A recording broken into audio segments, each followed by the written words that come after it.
Sempre um Papo dessa semana recebe o jornalista Humberto Werneck. Em uma conversa descontraída, Humberto Werneck fala sobre jornalismo e literatura, em especial um gênero que define como tipicamente brasileiro, a crônica. Werneck é o organizador do livro Crônicas, o terceiro da série Boa Companhia. A obra reúne textos de 42 autores, entre eles Raquel de Queiroz, Luiz Fernando Veríssimo e Machado de Assis, formando um painel das melhores crônicas da literatura brasileira. Você acompanha agora Sempre um Papo com o jornalista e escritor Humberto Werneck. Gente, boa noite. Vamos dar início a mais uma edição do projeto Sempre um Papo, aqui em Brasília, numa realização conjunta da Caixa e do Jornal Correio Brasiliense.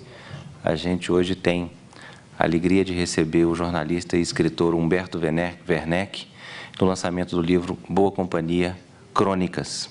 Eu gostaria de convidar Humberto Werneck para vir à mesa, por favor.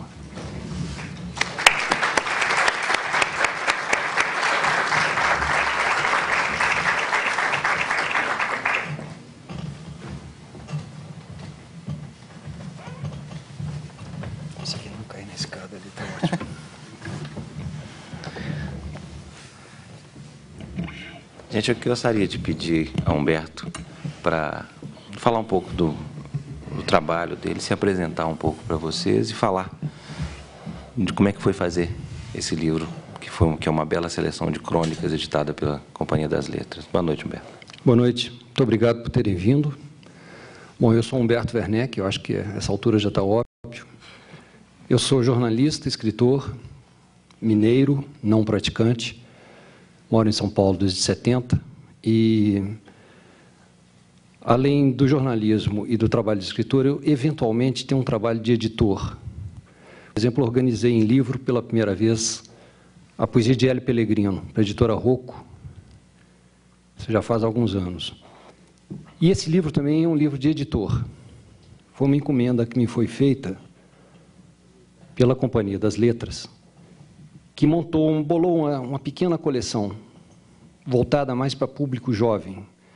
Público jovem, mas não aí no sentido muito juvenil da coisa. Moçada de boa cabeça, né? Que às vezes não sabe onde achar as coisas para ler. Então fizeram uma coleção chamada Boa Companhia, que já saiu Boa Companhia Contos, Boa Companhia Poesia, e agora Boa Companhia Crônicas, e eu tenho a impressão que acabou, porque não sobrou mais nada para estar em boa companhia, né? Enfim, foi um trabalho tremendo e, ao mesmo tempo, foi um trabalho muito prazeroso, pelas mesmíssimas razões, né? Foi um trabalho tremendo porque existe um universo enorme de cronistas, bons cronistas brasileiros. Um time assim que, desde o tempo em que a crônica nem tinha esse nome, esse gênero, se chamava folhetim, e eram uns escritos mais ou menos longos. Enfim, já havia ali alguns campeões dessa atividade, né? Como Zé de Alencar, como França Júnior, como Machado de Assis, não é? Enfim, então, de repente, eu tinha uma montanha, eu tinha uma enorme quantidade de autores pela frente, e com autores muito bons, e cada um deles, ou a maioria deles, com uma produção enorme e dificílima de você selecionar. Eu tomei uma decisão que é mais ou menos nova nesse tipo de antologia. Resolvi fazer não uma antologia de cronistas, porque eu acho que as pessoas não estão tão interessadas no autor, e sim naquilo que os autores fazem, né? Então, essa é uma antologia de crônicas. Concretamente, isso muda bastante as coisas, porque isso me permite incluir certos autores que não praticaram ou não praticam esse gênero assim seguidamente ou profissionalmente, mas que às vezes fazem uma crônica. Pode ser uma boa crônica, pode ser um sujeito que que um dia sentou e fez uma coisa ótima. E o fato de ser ótimo, acho que justifica a inclusão nesse livro. Bom, eu selecionei 46 autores, dos quais 42 estão aqui. Me incomoda muito o fato de que 4 tenham ficado de fora. por razões que não dependeram de mim. E que são 4 grandes. Estou falando aí de Nelson Rodrigues, de João Ubaldo, Carlos Heitor Coni e Stanislau Ponte Preta. 2 deles por motivo de faltou entendimento entre editoras que detêm os direitos de uns e de outros e tal, e a coisa não andou e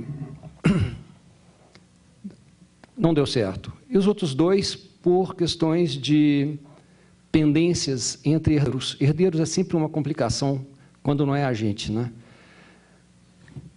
De forma que esses 4, aqui eu pude explicar a ausência de 2, assim, meio sumariamente. Comecei, então, a passar uma peneira, um trabalho de meses, né? Passar uma peneira na produção desses 46, dos quais ficariam 42, e deu, evidentemente, muito mais trabalho do que eu pensei, porque se eu sei exatamente o que é um bom texto, eu talvez não saiba exatamente o que é um bom texto para um público jovem, já que eu não sou jovem faz muito tempo. O que eu fiz, então, foi formar um leitorado, digamos assim, arranjar um público para pesquisas minhas, né? Incluindo sobrinho, que é o que não me falta, e namorado de filha, e namorada de filho, e tudo aí. E fiz uma distribuição, e mesmo entre pessoas maduras, quando eu ficava em dúvida, vocês não fazem ideia o que é você escolher uma boa crônica de um bom autor. Você pega, por exemplo, aí um Fernando Sabino, que é um dos mestres, né? Você poderia pegar, ele, sei lá, ele tem uma dúzia de livros, talvez, de crônicas, cada qual com umas 80 a 100. De cara, me vieram à cabeça umas 30, assim, um jorro, primeira pensada minha, né? Então, você tem que pensar o que você vai botar que possa ser do interesse de um público jovem, que não seja óbvio demais. Sei lá, pegar o Fernando Sabino, botar um Homem Nu, tudo bem, mas todo mundo já leu. Então, você vai catar uma coisa que é que está um pouquinho fora desse circuito mais manjado, né? E, em alguns casos, até a minha escolha de coração não correspondeu à escolha desse leitorado meu aí, e eu respeitei, já que eu decidi fazer essa escolha, e eu me rendi assim, a essa... Acho que, no conjunto, ficou uma coisa harmoniosa, e uma vez selecionado isso, me criou também a questão de em que ordem botar isso, porque eu acho que tem uma química, não é o fato de você selecionar 40 e tantos autores e esparramar pelo livro, ou botar assim alguém disse, não, faz um critério, sei lá, cronológico, mas aí você abre o livro, você dá de cara com aquelas barbas do Zé de Alencar, não é? Aí você sabe que lá no final vai estar o Antônio Prata, lá no século XXI, um menino de 30 anos. Aí comecei a mesclar, ver qual texto gostava de qual texto. Eu acho que tem essa coisa, uns textos é como se eles tivessem um ímã específico para algum outro, em especial, não para qualquer um. O que casava com o quê? O que proporcionaria um ritmo de leitura legal? Quer dizer, a pessoa acaba de ler uma crônica, pode ser que ela encontre em seguida uma coisa tematicamente bem diferente, estilisticamente diferente, mas que tem alguma coisa a ver, que tem existe um caminho entre as duas, né? E até fazer pequenas brincadeiras aqui.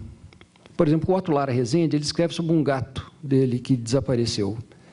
O Coni estava junto com ele, era a morte de uma cadela dele. Então, eu botei os bichinhos junto, fiz assim uma espécie de um zoológicozinho aqui na... Elce Lessa, que é uma cronista muito pouco conhecida, mas muito boa e muito prolífica, né? Prolífica em matéria de crônicas, porque em matéria de filhos teve apenas um, que é o Ivan Lessa, que está aqui também no livro. Então, mãe e filho. E é curioso, porque eu achei aí uma crônica, provando que Deus ajuda a pessoa que batalha, né? Eu achei uma crônica da Elce Lessa, que chama Quarto de Filho, em que ela descreve, lá nos anos, sei lá, 50 ou 40, o quarto do jovem Ivan, aquela bagunça de quarto de filho. Em seguida, eu achei uma crônica do Ivan sobre o quarto da filha dele, lá em Londres, onde ele mora. Então, criou uma brincadeirinha, tem uma certa sequência aí dentro. Não sei, vocês que, se me derem o prazer de ler esse scratch aqui que eu reuni, poderão me dizer se funcionou esse negócio, se a passagem de uma coisa para outra, sabe, funcionou realmente. Bom, para quem não tem o livro na mão aí, isso aqui tem todos os campeões, tem todos os maiores, eu acho, tirando esses 4 aí que eu falei, que eu, enfim, que por várias razões fariam parte desse livro, né? Para mim, o grande núcleo aqui, a coisa mais luminosa que tem, são os representantes daquele que é o momento mais brilhante da crônica brasileira, na minha opinião, que é aí pelos anos 50 e 60, com um vago bafo aí de jusselinismo, desenvolvimentismo, Brasil fabuloso, cinema novo, toda aquela coisa. Você tinha também na crônica, você tinha um movimento muito legal. Eu me lembro que você pegava a revista Manchete, falecida revista Manchete, que foi uma revista relevante, eu acho que muitos aqui pegaram já assim meio agonizante, né? Você tinha toda semana, você tinha 4 cronistas. Você tinha um que, talvez um degrau abaixo, que era o Henrique Pongetti, mas você tinha sempre ali Rubem Braga, campeoníssimo, você tinha o Fernando Sabino e o Paulo Mendes Campos. Numa só edição, como você comprar hoje, sei lá, não se imagina hoje que uma revista vá servir um tal pitel literário para os seus leitores, né? Você pegava a revista O Cruzeiro, frequentemente tinha Gilberto Freire, tinha o Austrigésio de Ataíde, que às vezes era um pouco menos borocochô de que de hábito, tinha Raquel de Queiroz na última página, que era bastante boa sempre, né? Então esse é o núcleo aqui. Agora tem outros campeões da época aí que vocês vão achar. O Aníbal Machado, que não era cronista, um desses casos que eu falei. Eu descobri ele foi romancista, contista, escreveu poesia e poesia em prosa, mas tem um texto dele, pelo menos, que eu acho que tem toda a cara de crônica, botei aí. Tem Cecília Meirelles, que foi uma cronista contumaz, né? Procurei algumas coisas que, sobretudo, procurei fazer um livro que eu gostasse de ler. Eu acho que esse é um bom critério quando a gente vai fazer um negócio para os outros, sabe? Vai fazer uma comida, eu acho que se você fizer a comida que você gostaria de comer, você tem uma probabilidade grande de acertar. E no caso também de um cardápio assim, literário, eu acho que isso aí pode funcionar. Eu me lembrei, a propósito de culinária também, de uma crônica que eu li no Jornal do Brasil, muitíssimos anos atrás, de um cara que fazia crônica de gastronomia, que é o Apícios. Apícios, acho que ninguém aqui ouviu falar de Apícios. Roberto Marinho de Azevedo, que é um homem refinadíssimo, um poeta, um homem assim, cultivado, como se diz na França, né? E uma vez eu li no jornal uma crônica dele, aconteceu com ele um infortúnio de adoecer e foi internado no hospital e lá ficou uns dias e tudo. E quando ele saiu dali, ou ainda ali, não sei, ele tinha de escrever uma crônica, não é? A obrigação dele lá com o Jornal do Brasil, ele escreveu sobre a canja do hospital. Eu achei esse negócio fabuloso, quer dizer, um cara que tem todo refinamento, não só literário, como, sobretudo, gastronômico, no caso, o cara vai escrever sobre uma canja, não é? É tudo menos canja. E saiu muito boa essa crônica dele.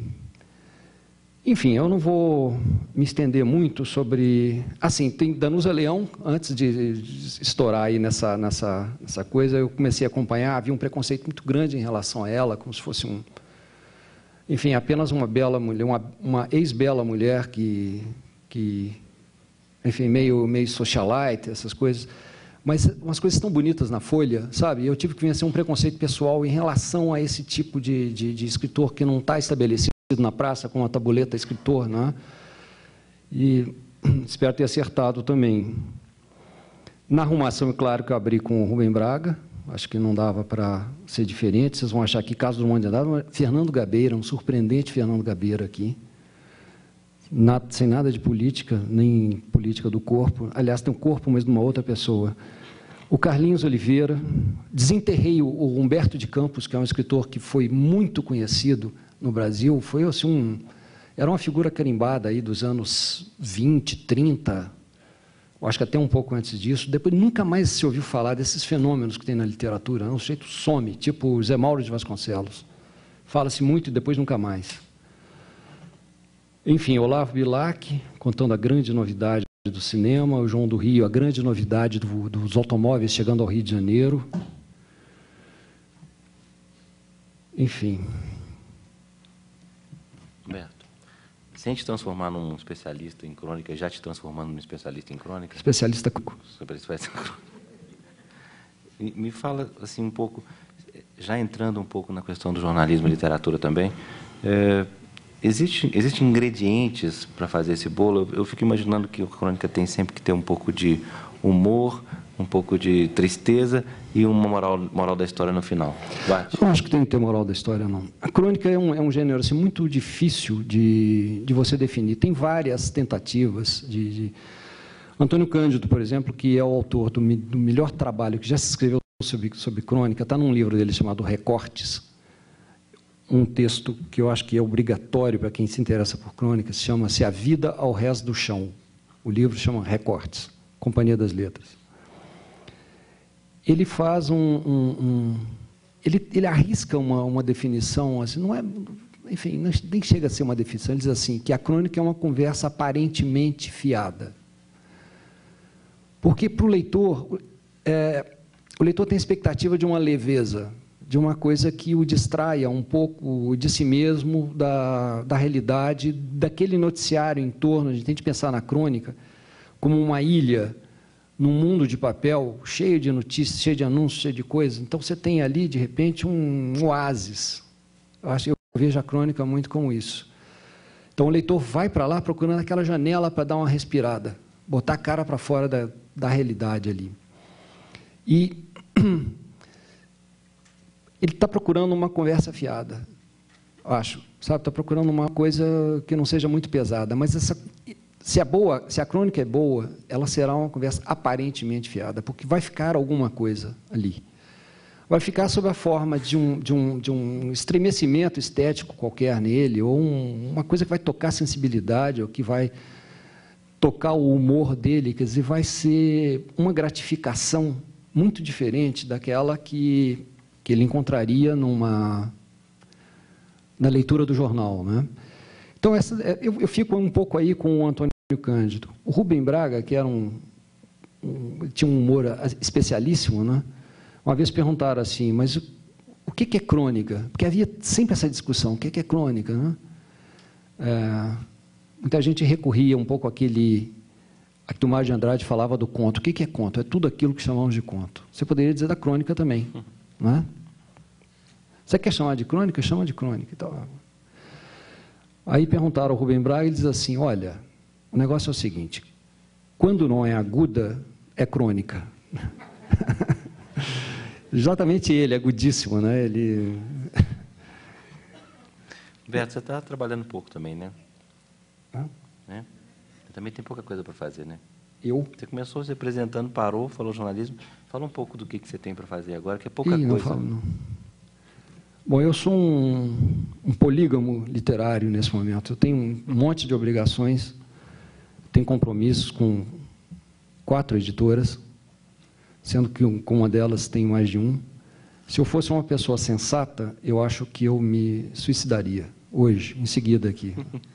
Porque é muito pouco tempo, muito pouco neurônio para muito papel para encher, né? Mas já que você perguntou, eu tenho, nessa minha inadimplência literária, eu tenho um eterno livro, acho que Pelegrino, que está aqui sentado, nem aguenta ouvir falar, ninguém mais, nem eu aguento falar, uma biografia de Jaime Ovalle.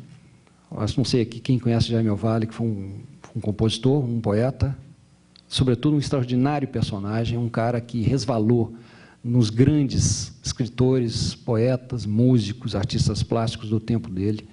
Está morto há muitos anos, já em 55, e eu me metia nessa empreitada insensata de fazer uma biografia de uma pessoa sobre a qual não existe um repositório de informação. Você tem que ir catando uns pedacinhos espalhados aí pela imprensa brasileira, pelos livros, para juntar, feito os caras fazem quando cai um avião, querem saber a causa, eles saem catando pedacinho até fazer o Boeing de novo. Meu Boeing está terminando, felizmente.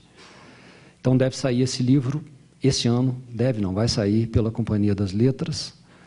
Tenho também um livro prometido lá, um livro foi encomendado pela editora Objetiva, que é uma biografia de grupo, essa é realmente uma grande... O Jaime Fado sai pela companhia? Não, sai pela Kozak Naif. Obrigado. Kozak Naif é uma editora, não sei se todos conhecem, uma editora, talvez assim, a mais refinada hoje no tratamento do objeto livro, né? Coisa chega a ser quase perdulária.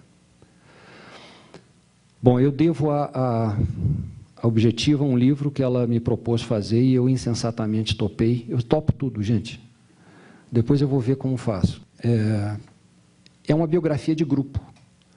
É uma biografia daquele grupo mitológico de escritores mineiros, Fernando Sabino, Hélio Pellegrino, Paulo Mendes Campos e Otto Lara Rezende, que foram não só pessoas muito interessantes, muito diferentes entre si, bons autores, todos eles, cada qual para o seu lado, e que foram, na vida, componentes de um quarteto que o Otto Lara Rezende chamava de Os Quatro Cavaleiros de um Íntimo Apocalipse.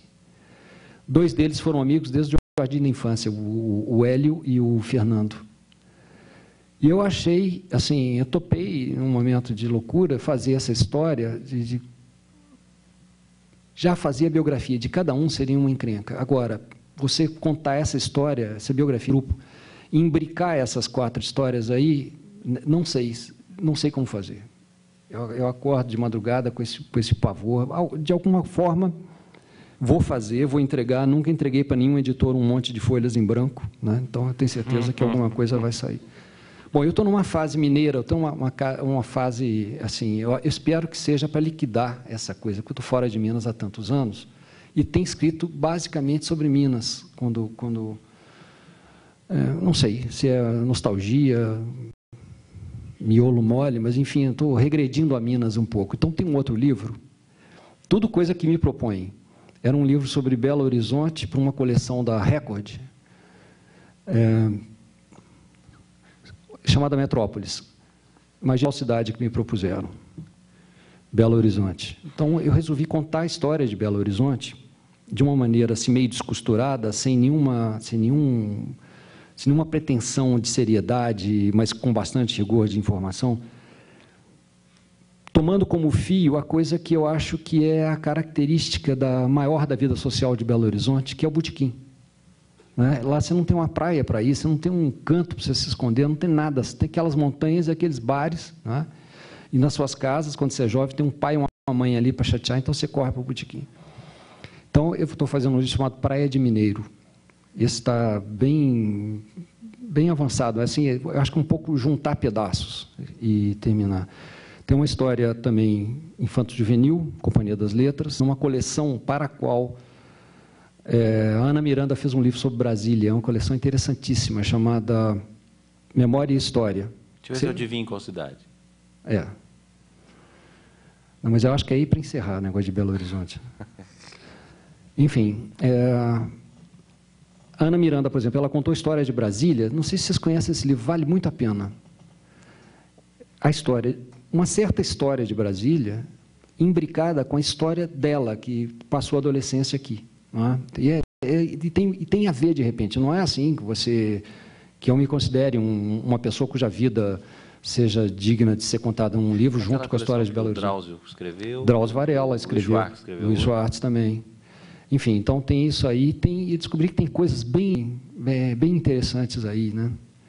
Que dá para contar, e eu meio caminhando aí em cima dessa história. E, por fim, tem uma coisa que talvez passe a ser a mais urgente, que é uma revisada geral e uma aumentada substancial num livro que eu fiz com o Chico Buarque já faz 15 anos, chamado Chico Buarque Letra e Música, que eram as letras dele e, entremeando os blocos de letra em ordem cronológica, 4 capítulos do que eu chamei de uma reportagem biográfica, porque biografia seria uma pretensão muito grande, você resolver uma biografia de um cara em 100 páginas. Né? Então, me pediram que fizesse um 5º capítulo, porque passaram-se os anos, 15 anos, aconteceu tudo. O Chico virou escritor de verdade, conhecido e reconhecido, né? O que era uma atividade um pouco colateral na vida dele. Ele separou da Marieta e continua tendo com ela uma relação, acho que tão amistosa que eu, sei lá, conheço poucos casamentos tão bem sucedidos quanto aquela separação ali, mas, enfim. E ele ficou velho, que nem eu também, fez 60 anos, e, enfim, são 15 anos. São 15 anos capitais na vida de uma pessoa, e então eu voltei a bater bola com ele, e temos conversado, e a ideia é que isso saia. A premissa é o seguinte, é que esse livro, o editor quer lançar paralelamente ao lançamento do próximo CD do Chico. E eu estava muito esperançoso do Chico ter empacado de vez, porque ele, em dezembro, ele falou comigo, eu atolei aqui que eu não saio da faixa 5. Mas eu li no jornal esses dias que ele está na faixa 9, e que eu acho que é a última. Então, agora eu tenho que escrever não dá correndo. Fazer mais de... Enfim, vocês veem que tem aí bons motivos para suicídio, né? Bem, gente, nessa hora a gente bate palma. Muito obrigado, doutor Humberto. Ah, é? Por quê? Por quê? Gente, os 2 microfones estão do lado. Quem quiser fazer pergunta, vamos honrar o nome do projeto e bater um papo com o Humberto aqui. A primeira pergunta sempre é muito difícil de alguém levantar. Depois, na hora que terminar, me jogam pedra, mas isso é natural. Já são 20 anos que a gente está fazendo isso. E se ninguém perguntar, pergunta. Olha lá que você perguntou aí. É? Pode?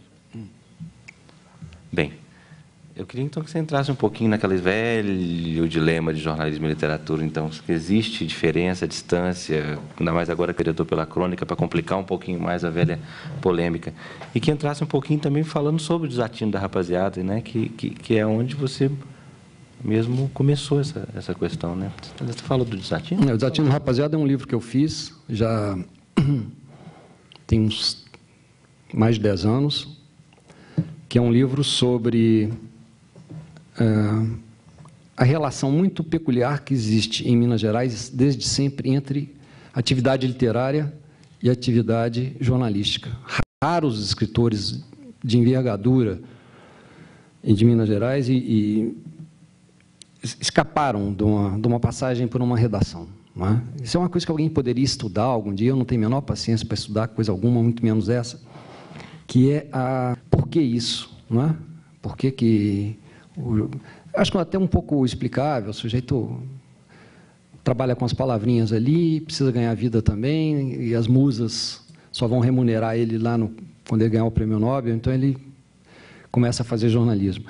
O fato é que em Minas Gerais, sobretudo em Belo Horizonte, você tem um negócio muito forte que começa na geração do Carlos Drummond de Andrade, que é uma geração que se estrutura muito em torno de um jornal, o Modernismo Mineiro. A tribuna dele foi um jornal chamado Diário de Minas, onde o Drummond teve um papel importantíssimo e tal. Na outra ponta, lá adiante, você tem uma geração que ficou chamada geração suplemento, a qual eu pertence o Sérgio Santana, o Luiz Vilela, o Carlos Roberto Pellegrino, Jaime Prado Gouveia, Tião Nunes e alguns outros, vários outros, aliás. E sempre assim, escritores meio aderidos ali, uns mais, outros menos, à atividade jornalística, né? Isso sempre... essa relação das duas coisas sempre me preocupou e sempre me ocupou muito. Sobretudo porque eu acho que tem muito equívoco. Hoje se fala muito de jornalismo literário, não é? Eu acho que tem muito mal entendido nessa história aí. Muita gente acha que o jornalismo literário é uma coisa que permite ao jornalista dar umas derrapadas líricas, entre aspas, né? E escrever soltar uma franga literária no meio de uma matéria jornalística. E, na verdade, não é isso. O jornalismo literário é um jornalismo que se utiliza de recursos da prosa de ficção. E se utiliza não para fazer uma boniteza, não para embonitar o texto, não para ficar uma coisa engraçadinha. E sim, acho eu, como uma estratégia de sedução. Acho que todo mundo que escreve alguma coisa tem que ter essa preocupação óbvia de seduzir o hipotético leitor, né? Eu acho o leitor uma coisa... Eu me pergunto às vezes se existe o leitor, sabe? Quando eu era redator-chefe da Playboy, eu dizia lá para o pessoal, né, o leitor não o é, né, porque eu acho que as pessoas, na verdade, não leem. Então, quando alguém começa a ler um texto seu, acho que a gente tem que ajoelhar no pé dessa pessoa e tratar ela bem da letra capitular ali até o ponto final do texto. Um pouco uma empreitada como Sherazade. Sherazade entreteve aquele sultão que queria, na verdade, matá-la na primeira noite, com uma história. Ela foi fazendo um tecido ali, texto e tecido, olha aí, tem tudo a ver, foi desenrolando esse carretel dela como forma, como uma estratégia de sobrevivência. Eu acho que para quem escreve também tem uma coisa de sobrevivência. No caso, se uma pessoa abandona uma coisa que eu estou escrevendo, para mim, eu acho que eu não sobrevivi naquele momento para aquele leitor, que eu desapareci ali.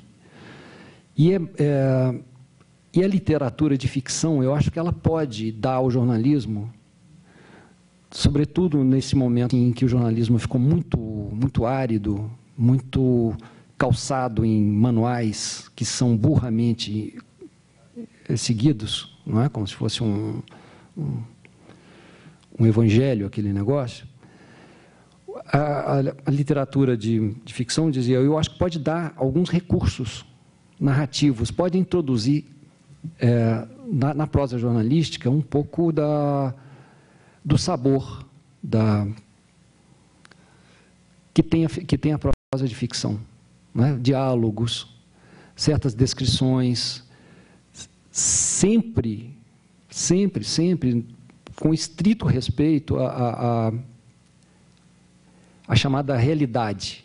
Isso é uma discussão meio filosófica, realidade, o que é a realidade? Mas, enfim, aquela informação que você quer passar. Você não pode sair do trilho do que te parece ser o real e que você quer comunicar, mas você pode dizer isso de uma maneira um pouco mais potável, não é? Você não precisa dizer as coisas de uma maneira... Você sabe uma coisa, você vai contar para os outros. Você não precisa dizer de uma maneira desagradável, uma maneira monótona, feito eu estou dizendo aqui para vocês tudo isso, né? Não custa lembrar que as palavras saber e sabor têm a mesma raiz etimológica. Então, são coisas feitas para andar junto. Que o fato de que você tenha uma coisa para dizer não te desobriga de dizer aquilo de uma maneira gostosa, de piscar para o leitor, sabe? De seduzir o leitor, de fazer ele ficar com você e, afim, dar prazer a essa pessoa.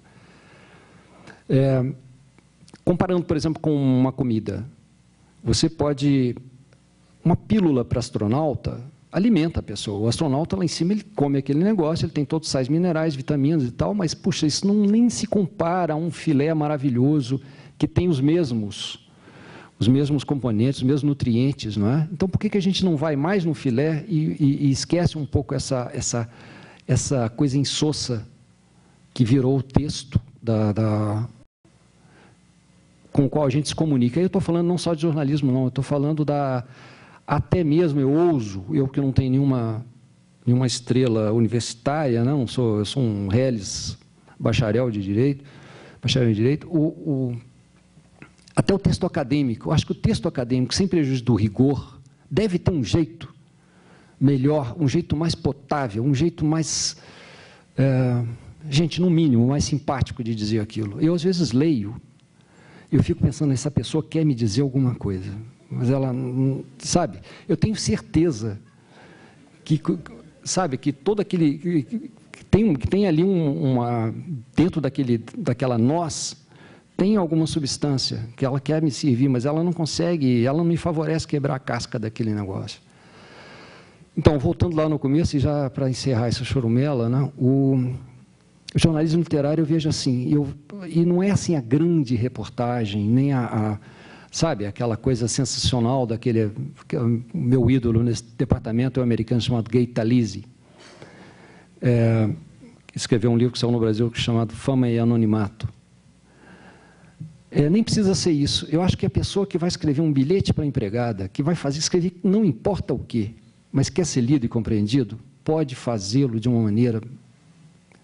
Pode injetar um pouco de outras coisas que não seja só a compreensão racional, não é? Muitas vezes eu leio, muitas vezes não.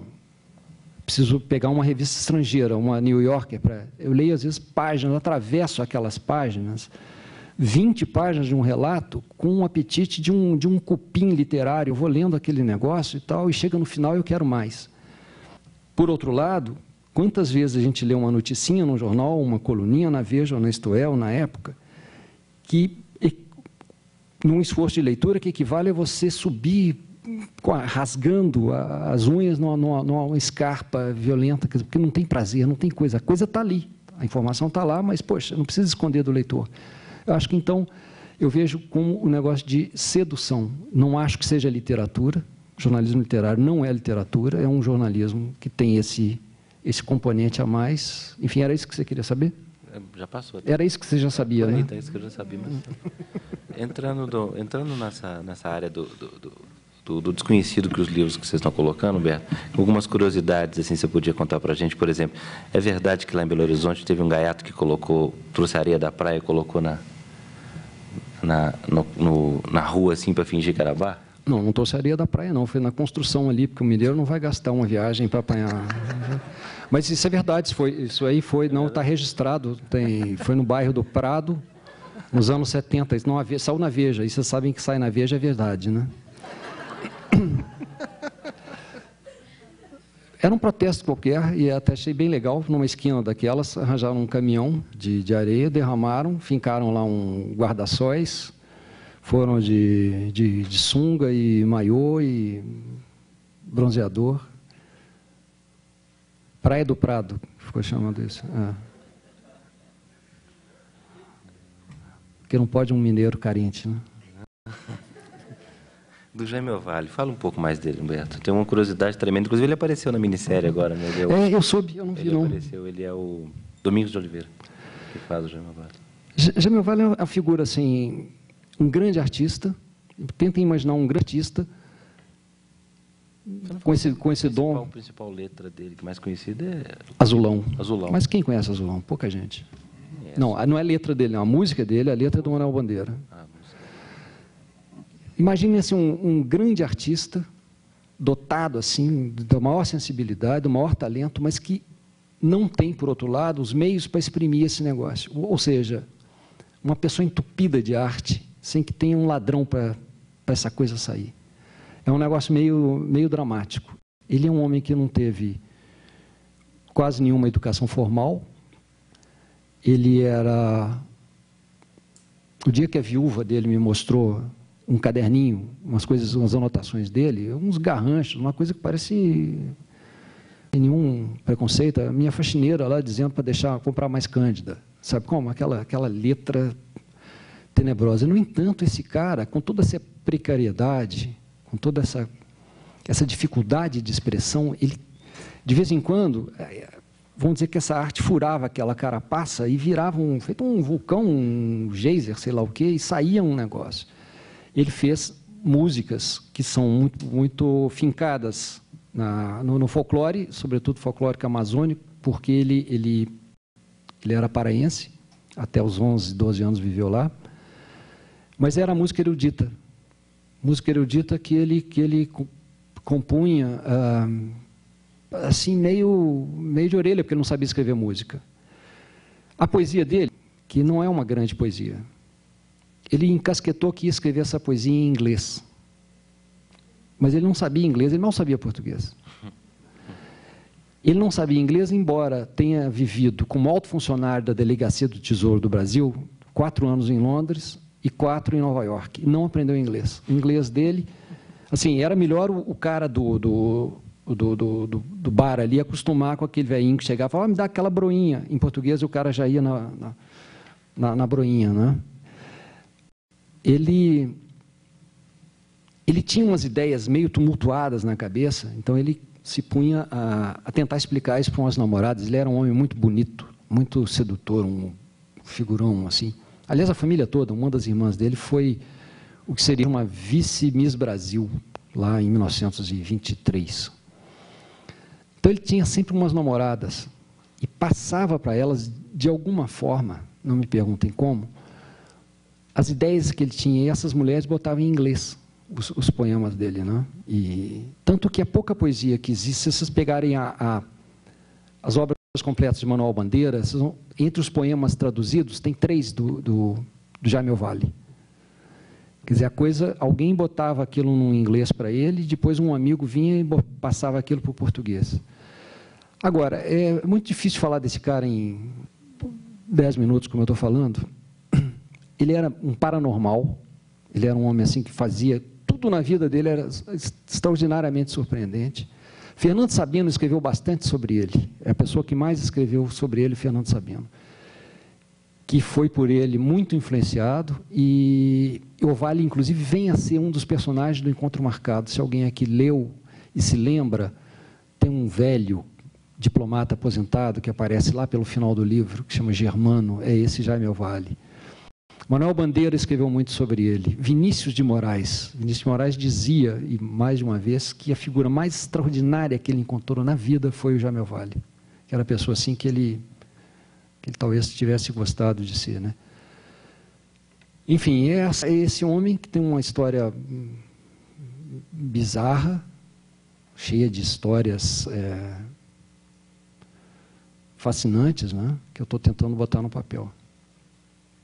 Assim, a maior criação dele tem um negócio muito curioso, que faz parte assim, um pouco da cultura brasileira. É considerado assim, talvez a maior criação dele, um negócio chamado Nova Gnomania. E, sintetizando muito, ele pegou a humanidade e dividiu a humanidade em 5 categorias. Todos nós aqui pertencemos a uma de 5 categorias. Arranjou as 5 lá, arranjou uma espécie de um patrono para cada um e um anjo protetor para cada um.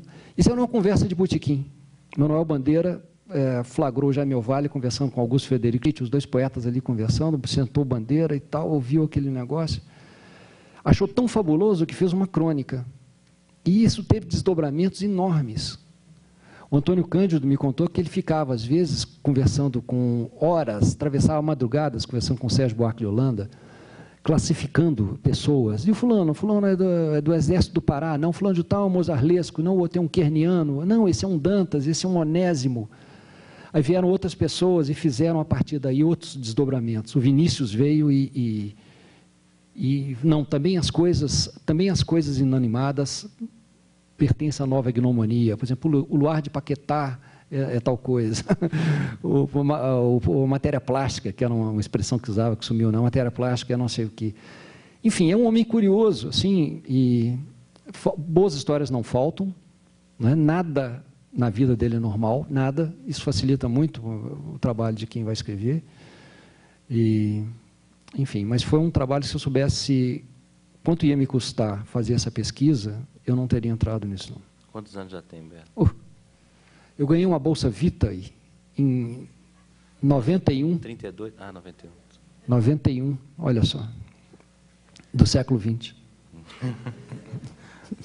Alguma pergunta, gente? Por favor, no microfone. Falando agora das crônicas, né? Queria que você contasse para a gente como é que foi o seu processo de trabalho, quais foram as surpresas, né? E se você acha que tem alguma diferença assim, entre aqueles cronistas mais, digamos assim, de tempo integral, né? Acho que o Rubem Braga é o melhor exemplo, e os outros que só ocasionalmente, talvez o Drummond seja um exemplo do outro time, né?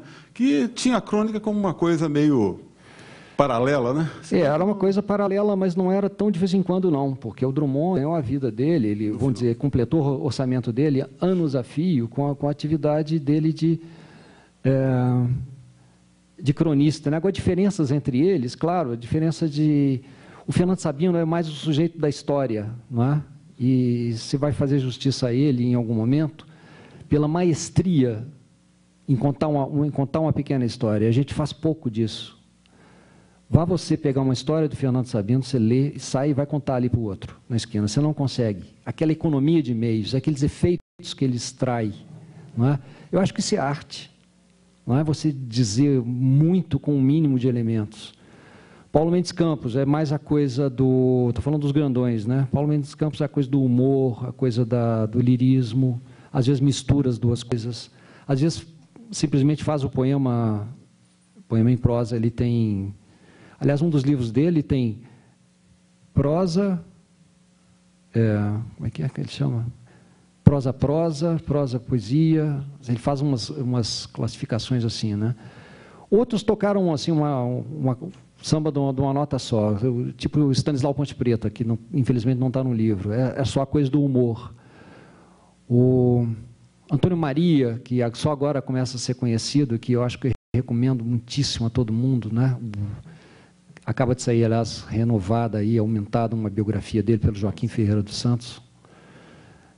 Cronista assim, absolutamente despretensioso, mas capaz de fazer um jogozinho com as palavras, extrair um efeito ali tão poético, tão bonito, tão rico, sabe? E era uma coisa que ele fazia também, assim, exclusivamente para ganhar vida, nunca pensou em fazer um livro.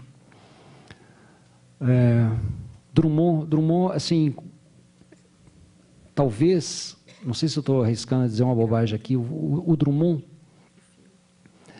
exerce na crônica um tipo de humor que ele não bota que é diferente do humor que ele bota na poesia.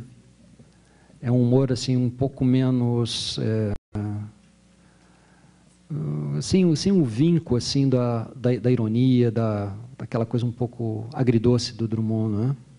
Agora, sobre o processo de feitura, Flávio, não sei se você estava aí desde o começo, porque ele falou tudo. Próxima pergunta, por favor. Boa noite, como é que você chama? Boa noite, meu nome é Francisma Ramírez. Eu tenho assim várias perguntas, né? Uma delas, eu gostaria de saber o que aconteceu com a crônica na década dos anos 70. Acho que foi a década aqui no Brasil quando se recrudesceu a ditadura, né? Gostaria de saber um pouco. Outra dúvida que tenho, no livro aparece O Amor Acaba, de Paulo Mendes Campos. Uhum. Você considera que esse texto é realmente uma crônica? Porque, em comparação com os outros textos do livro, parece mais bem um ensaio lírico, uma coisa mais poética. Quer dizer, isso nos leva à discussão da definição de crônica, né? Sim. Que é bem conflituada e até bem interessante. Uhum. Mas eu tenho a sensação... Eu não a percebo como uma crônica, ainda que o texto seja lindíssimo, né? Uhum. É belíssimo. Mas me parece mais assim, tipo ensaio, né? Olha, talvez você tenha razão, mas aí eu me valio um pouco, espertamente, da indefinição do gênero, para botar tudo no mesmo balaio, né? E dizer que crônica é tudo aquilo que chamamos de crônica, né? Agora, a sua outra pergunta era sobre os anos 70. Sim, sobre os anos 70 e também um pouco saber o que está acontecendo com o gênero hoje. E a pergunta vem um pouco à conversação, porque até faz pouco, de fato, por exemplo, o Correio Brasiliense tinha a crônica da cidade, até finais de novembro, começo de dezembro, uma coisa assim, e acho que se manteve talvez por uns 4 ou 5 anos, né? Mas acho que não é comum um jornal manter a crônica da cidade diária, né? Uhum. Então, gostaria de saber essa questão dos anos 70 e um pouco saber o que está acontecendo hoje, qual é a sua visão do que está acontecendo hoje em dia com a crônica. Olha, eu acho que no início dos anos 70 é que acaba, a meu ver, essa fase mais luminosa da crônica, a qual eu me referi aqui, né? Desses grandes. Coincide com... não sei se é só uma coincidência, não, com o declínio também dos meios de comunicação, a revista Manchete começa a cambalear e o espaço o espaço que a imprensa reservava a esse tipo de produção vai se tornando mais raro, não é? Hoje não passaria pela cabeça de nenhuma revista botar 4 cronistas, né? Sequer um cronista, né? Eu acho que tem pouquíssimas revistas que têm um cronista. Por outro lado, acho que a crônica passou a ser entendida por muitos muito como um pequeno artigo, uma coisa um pouco mais de... Vamos pegar um exemplo assim, por exemplo, o Joanir Ventura, né? Que é uma leitura que eu faço sempre e tal, mas me pergunto, e concretamente, assim, examinando os textos dele, será que tem muita crônica naquilo que ele chama de crônica? Né? Ou não seriam mais artigos? O mesmo caso de Eugênio Butti, aliás, o presidente da Rádio Brás, que foi um brilhante, eu diria, então, articulista, no Jornal do Brasil, no Caderno B, num período, mas é mais artigo, é uma coisa mais de uma reflexão. Eu acho que quando vai mais para esse lado da reflexão, hoje predomina um pouco isso hoje, não é? O Jabor, por exemplo, o Jabor o tempo todo ele tá, foi uma dificuldade assim eu achar um Jabor. Também quando achei, eu acho que emplaquei eu considero o texto do Jabor um dos melhores. Um dos melhores, seguramente, né? Mas eu acho que tem se chamado de crônica muito essa coisa mais com um pé no ensaio, sabe, não? Digamos uma coisa opinativa demais. Um pouco a crônica quase quase a francesa, né? Os cronistas franceses também o tempo todo eles, não é? Estão raciocinando e tudo, né? Não tem assim aquela coisa da leveza, que sempre caracterizou a boa crônica brasileira. Eu não sei não, eu acho que está um pouco hoje, posso não estar vendo o que está acontecendo em Sergipe, ou em Porto Alegre, ou aqui, ou ali, até gostaria muito, mas eu sinto que não vejo grandes cronistas assim, sabe, não tenho, me agarro assim a qualquer esperança que passa, né? De repente eu leio por exemplo, Ferreira Goulart, gosto muito de Ferreira Goulart, agora crônica, não é, aquele é um artigo. Veríssimo, né? Que é um pouco também uma nota só ali, quase. Aliás, 2 notas. Ele vai ou para a política ou para a coisa do humor. Não sei se te respondi. Essas perguntas bem complicadas, hein? Você faz perguntas sempre assim, não? Mais alguma pergunta, gente? Boa noite. Boa noite. Meu nome é Fábio. Fábio, claro. Pois é, Humberto. Quanto tempo, né? Quando eu li o Gol de Letras, eu constatei, eu não sabia, eu convivia só com o jornalista Humberto Werneck, né? De quem eu tive o privilégio e tenho ainda de ser amigo. Muito obrigado. E eu vi que eu estava diante de um grande escritor no Gol de Letras. Depois a coisa avançou mais ainda porque eu fui ler o Desatino da Rapaziada. E aí realmente eu não tive a menor dúvida do que se tratava. E aí é daquelas situações em que você... Fábio, você está me deixando de ego duro. Bom, aí realmente... Sem trocadilho, acho que eu vou sentar. E depois o Humberto partiu para essa coisa de organizar e tudo mais.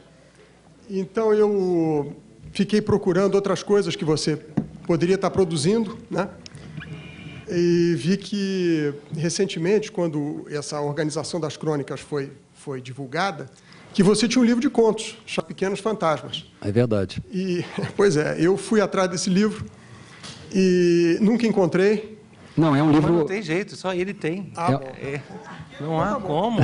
Então, é um fantasma mesmo. O Pellegrino falou bem, é fantasma mesmo. Não, Fábio, aqui é uma edição confidencial, digamos, né? Não, é uma edição pequena, fora do comércio. Vai haver outra. Também pequena, fora do comércio? Não. Essa vai ser dentro do comércio, para variar. Mas, enfim, eu acho que... Enfim, são contos de juventude, portanto, coisas muito antigas, né, como você pode imaginar. Deixei de publicar por um orgulho de...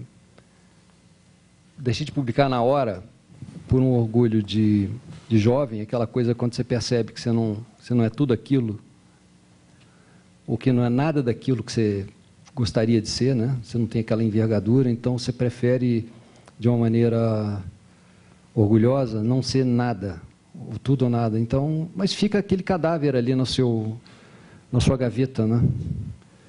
Que a literatura não perde nada sem isso, mas você você não completa o gesto, você não bota aquilo para fora e não resolve, e fica uma coisa na garganta ali. Então eu resolvi, no ano passado, quando eu fiz 60 anos, resolvi fazer uma pequena edição desse livro. Que aqui já tem uma divulgação para o próximo lançamento. Gente, muito obrigado. Até a próxima.